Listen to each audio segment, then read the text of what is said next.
Hey there, Nick Fundytus calling. I don't even know how to pronounce your Reddit name. sgdev, I guess. So your question today is that your real estate agent didn't sign your buyer representation agreement, so Form 300, before putting in an offer. So the question you ask is, isn't that mandatory for the real estate agent to sign? So the short answer is yes, it's mandatory for the real estate agent to sign.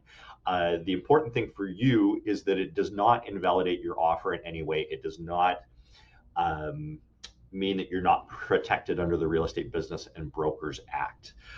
Really, if your realtor has done it at this point, like has got to this point without signing the buyer representation agreement, then that's sort of at his or her risk.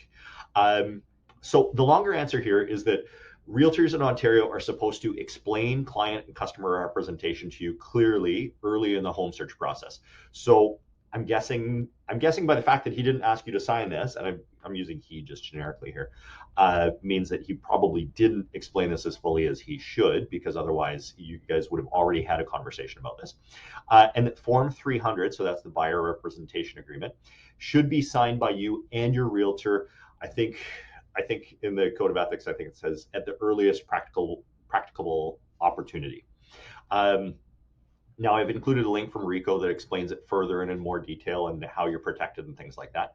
But for example, when my team and I work with a buyer, we do sign this early in the process, and we sign it before an offer is ever made, but always after the client is comfortable with what's in it. So we explain the form, we've created some videos on what all the different forms mean, and we make sure that our clients have looked at those and seen those before we ask them to sign something, because we don't ever want somebody signing something that they're not comfortable entering into.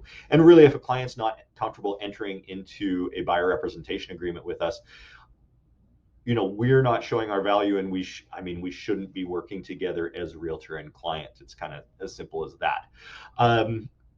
Now, there are the times where sometimes we meet someone on a Thursday, we go out and look at properties on a Friday, and we're offering on a Saturday already. That does happen. And sometimes we're signing the buyer representation agreement right around the same time we're signing the offer. But it's still ahead of time, or it's at least being signed alongside it. But we've still always had that chat to say what the buyer's entering into and what their obligations are. So all this, as a buyer, you can kind of put aside, because there is something called implied agency, and it means that if the realtor has been acting as a realtor working on your behalf, they have to do that in a way that represents your interests first and foremost. If they've been treating you as a client, they have, it's implied that they are acting as your realtor, so they have the same obligations as if they had a written agreement. So you are safe to put an offer in. You are safe to go forward with an offer, and they have to negotiate in a way where they're not undermining your interests. They're not telling the seller, things that would weaken your negotiating position and cause you to pay a higher price or anything like that. They have to behave ethically if they're acting as your realtor. Any agreement of purchase and sale that you sign is actually an agreement between you and the realtor's brokerage, in a legal sense. So it's actually the brokerage, like Royal LePage or Remax or whatever their brokerage is called, and you, the client. And if you want a detailed breakdown of what's in that form, just so you know what you are signing, because I would imagine even if you've gotten your offer accepted at this point, you're still going to need to sign that form in order for the whole trade to be processed. But here's a breakdown of what that form is. So I've included a link there before. It is definitely worth reminding your realtor to sign that form for his own sake there, because that's best practice to have it done. And I would imagine his brokerage probably requires him, if he's any sort of like a big name brokerage, his brokerage requires him to have that signed in order to have the trade processed once your property goes firm.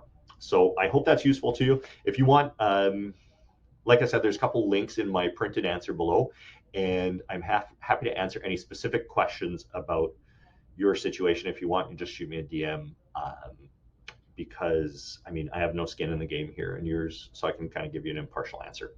I am a realtor here in Ottawa, Ontario, so that's why I know these things. And yeah, I try and answer stuff on Reddit when it looks like there's something that I know the answer to. Have a great day. Bye.